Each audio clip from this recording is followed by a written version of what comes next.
Roy here from the Professional Nail School and Beauty Academy. The science behind acrylic nails is really interesting, and if you want to get into it, just check out the link that I put on our recent Facebook page. It explains it really well. But today I want to talk about polymerization and how that can help you get a really nice arch on your nails. Right, here I have my powder, I've got my liquid, and I've got my dummy nail on a little stand here. And basically I've drawn a line on it just so that you can see where the cuticle area is. And basically what I'm going to do is just wet my brush by making sure I hit the bottom of the pot. I'm going to take it just off the very tip of the brush, like this. And then I'm going to go into my powder, keeping my brush quite vertical, and then I'm just going to go onto and pick up some acrylic on one side of the brush only. Then I'm just going to tap it on the nail, leaving a 1mm gap at the back. I'm going to put my brush in the gap and just press down 1, 2, 3, 4, and then just brush out the acrylic, like so.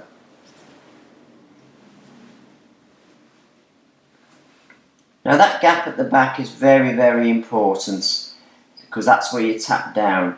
Now only count to 4, because if you leave it too long, this will start to polymerize, and then you will get it starting to set, and then you won't be able to brush it out to a smooth finish. Now this is the bit now that I want to really look at. How do we get a really nice arch on our nail? And basically, what you need to do is to allow polymerization to occur. So I'm going to do exactly the same thing. I'm going to pick up, and then I'm going to put the bead onto where I want my arch, which is going to be somewhere about there. Now this is the bit that you've got to do now. You've got to leave it to polymerize, and it will form like a ball on the nail, which is quite a smooth kind of dome, and then you go from the back and come down the nail. Now because we let it polymerize a bit, in other words what we often call setting, and basically it's the billions of molecules just joining together and forming a setting process.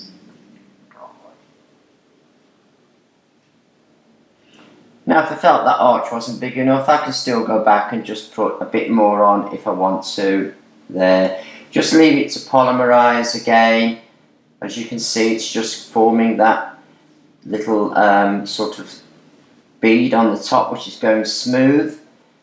And then I'm just going to brush that out across the whole nail. Now because as I said before, because I delayed slightly, it's just going to leave it thicker in the middle. Now when you're brushing out, make sure you always brush from the back, not where you put the bead. So now I'm just going to apply some to the front of the nail. Just going to tip the nail up, place it right here, and then just pat that out with the very tip of the brush, and then keeping my brush laid down, I'm going to brush that backwards into the nail. If you get any hanging over, just slice it off. Now I can just come forwards a little bit there like this, just to get it nice and smooth. Now obviously on a real hand you will be making sure that there's no overlap onto the skin. And for my final bead, I'm just going to go back to the back,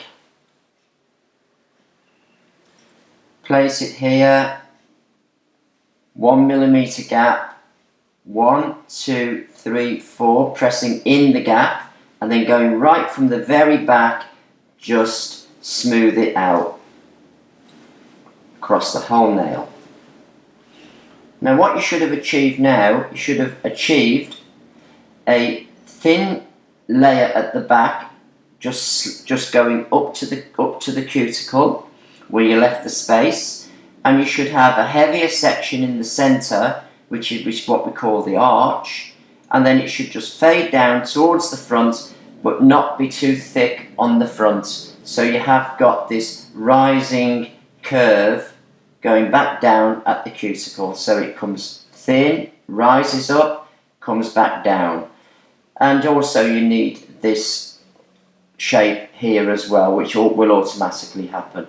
Now it's as simple as that. So basically polymerization just means that you just need to leave the center bead a little bit longer after you've placed it on so that it starts to set, which is another word for polymerization. It's the billions of molecules within these monomers which are joining and linking together, forming chains. And as they form chains, they give off an exothermic reaction, which is builds up a little bit of heat, and then they join together and they set and become solid. So that's basically how it works. But polymerization can help you build this arch by just delaying slightly before you start to brush out.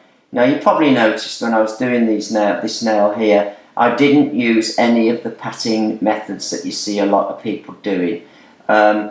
You've no need to do that. Just use the sweeping strokes like this, and that will make sure that you end up with a very smooth finish on the nail, which means that when you come to file it now, there's virtually nothing to do. Now on a shorter nail, you can see I've drawn my cuticle line a little bit further down. So this is now a shorter nail than the other one we did. So again, I'm just going to wet my brush. Now I don't worry about how wet this brush should be, right? I find that very confusing to learners. So I just make sure my brush is thoroughly wet through, and then I just take it off the tip 4 or 5 times like that, and then I will go into here, keeping my brush quite upright so I get it on one side of the brush only, and then just tickle the surface and pick up my bead. Now this time I'm going to place the bead where I want my arch, so I'm going to place it there, and you can see now it's polymerizing, it's going into this like ball. Now I'm going to brush from the back, and this is the important thing here. You must always brush from the back, not from where you placed the bead. Always from the back, and always the full length of the nail.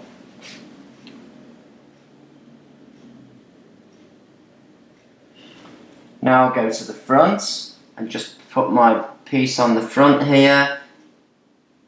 Sometimes this isn't necessary, it just depends on the length of the nail and how much acrylic you've actually picked up for your main bead, for your first bead. Again, any overlap, scrape it away. Always brush the full length of the nail, never part way down. Now I'm going to the back. So basically this time I just used 3 beads. So now I'm going to place that here, leaving this 1mm gap. I'm now going to press the tip of the brush in the gap. 1, 2, 3, 4, brush out. Every time I come off, I'm just wiping the brush. And there we have it again.